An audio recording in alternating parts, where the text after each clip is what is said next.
वंदे मातरम, जय मातृभूमि, भारत माता की जय। साथियों, हम बदलेंगे, युग बदलेगा। युग एवं युग का बदलना मतलब एक बड़े परिवर्तन का द्योतक। एक शब्द विशेष होता है युगांतर। यदि आप भारत के क्रांतिकारी इतिहास में रुचि रखते हैं, हमारे महान क्रांतिकारियों के बारे में यदि आपको जानकारी है, तो यह संभव नहीं है कि आपने भारत के क्रांतिकारी इतिहास में युगांतर नाम नहीं सुना हो। बंगाल की क्रांतिकारी गतिविधियां, एक गढ़ था बंगाल उस दौर में। अनुशीलन समिति एवं युगांतर पार्टी के माध्यम से लगभग सभी महत्वपूर्ण क्रांतिकारी घटनाओं को अंजाम दिया गया। हमारे लगभग बंगाल से जुड़े हुए जितने भी क्रांतिकारी थे, वह या तो अनुशीलन से जुड़े हुए थे या युगांतर से जुड़े हुए थे। तो यदि आपकी रुचि क्रांतिकारी इतिहास में है, तो यह संभव ही नहीं है कि आपने युगांतर का नाम नहीं सुना हो। हम भले ही सिरे से कोई भी शब्द सुनते हैं, लेकिन यदि हम बारीकी से उस शब्द का विश्लेषण करें, तो निश्चित रूप से एक बहुत बड़ा अर्थ निकलकर सामने आता है। युगांतर का मतलब होता है युग को बदलने वाला। जब भी कभी एक ऐसा समय होता है, अवसाद का समय होता है, संकट का समय होता है, ऐसी परिस्थितियां होती हैं कि हमारे बस में कुछ नहीं होता है, लेकिन हम निरंतर संघर्षरत रहते हैं, तो यही कहा जाता है कि एक दिन निश्चित रूप से युग परिवर्तित होगा।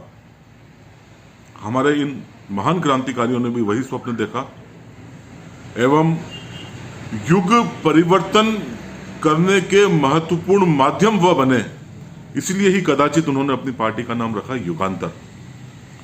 आज मैं एक ऐसे ही क्रांतिकारी से आपका परिचय करवाना चाहता हूं, जिसने भी युग परिवर्तन का स्वप्न देखा, अर्थात मातृभूमि एक दिन गुलामी की बेड़ियों से मुक्त होगी, भारत भूमि एक दिन आजाद होगी। बंगाल की भूमि पर जन्मे ऐसे महान क्रांतिकारी थे रोहिणी बरुआ, जिनका जन्म, कई बार यह एक विडंबना की स्थिति है, जब हम किसी भी क्रांतिकारी पर अध्ययन करते हैं, तो असंख्य प्रयासों के बाद भी यह हमारे लिए पूर्ण रूप से संभव नहीं हो पाता है कि हम संपूर्ण जानकारियां उनके बारे में एकत्रित कर पाएं। इसीलिए हमें सिर्फ किस वर्ष इनका जन्म हुआ यही ज्ञात है, और किस राज्य में इनका जन्म हुआ उस दौर में यही ज्ञात है। अर्थात 1915 में इनका जन्म हुआ, बंगाल के किस जिले विशेष या ग्राम में इनका जन्म हुआ, क्षमा सहित हमें उसकी जानकारी नहीं है। अलबत्ता यह बहुत महत्वपूर्ण क्रांतिकारी थे युगांतर पार्टी के, एवं एक उग्र स्वभाव के क्रांतिकारी, जिसमें एक जज्बा था, एक जोश था ब्रिटिश अधिकारियों के समक्ष सीना तानकर खड़ा होने का। यही कारण है कि उस दौर में गोलकुंडो घाट के प्रभारी, थाना प्रभारी अधिकारी था, वहां पर उप निरीक्षक था सैयद इरशाद अली। जिस दौर में, क्योंकि क्रांतिकारी गतिविधियों में सक्रिय थे ही सही, जेल आना जाना इनका लगा ही रहता था, तो जेल में इस दुष्ट पुलिस अधिकारी ने रोहिणी बरुआ जी पर अमानवीय अत्याचार किए, एवं स्वयं भारत भूमि पर जन्म लेने के बावजूद भी यह एक घृणा के भाव रखता था हमारे क्रांतिकारियों के प्रति, एक प्रतिशोध की भावना थी। अतः जेल से निकलने के बाद हमारे महान क्रांतिकारी रोहिणी बरुआ जी ने इनको बंदूक मारकर इनकी हत्या कर दी। यह एक बहुत बड़ी घटना थी। एक पुलिस अधिकारी को सरेआम सरेराह समाप्त कर देना, लेकिन तात्कालिक रूप से सौभाग्य से वह बच निकले, क्योंकि चटगांव सशस्त्र छापे का इनको अनुभव था। इन्होंने उस दौरान भी एक लंबी फरारी काटी थी। इन्हें BCLA एक्ट के तहत भी ये काफ़ी लंबे समय तक वांटेड रहे। अब आप कहेंगे BCLA एक्ट क्या है? उस समय बंगाल में क्रांतिकारी गतिविधियों पर अंकुश लगाने के लिए एक तानाशाही फरमान जारी किया गया था इस एक्ट के माध्यम से, जिसके परिणाम स्वरूप किसी भी क्रांतिकारी को, न केवल क्रांतिकारी, किसी भी आम भारतीय नागरिक को बिना वारंट के गिरफ्तार किया जा सकता था, बिना सबूतों के उसे दंड दिया जा सकता था, एवं कोई सीमा निर्धारित नहीं थी कि कितने समय तक अमुक क्रांतिकारी को जेल में रखा जाए, और इसकी भी कोई सीमा नहीं थी कि उसको किस स्तर का दंड दिया जाए, कितनी यातनाएं दी जाए।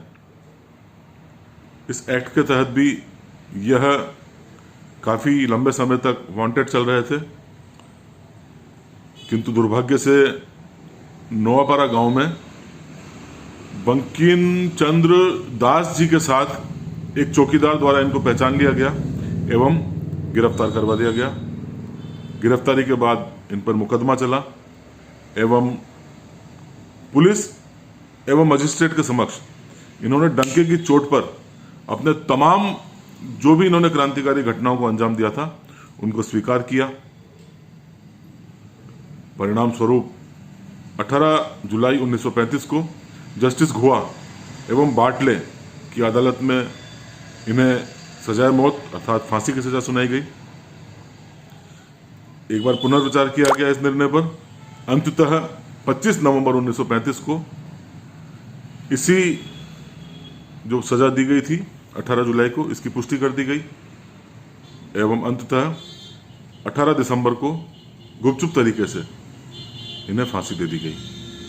आज़ादी का यह मतवाला, मातृभूमि का यह सपूत सदा सदा के लिए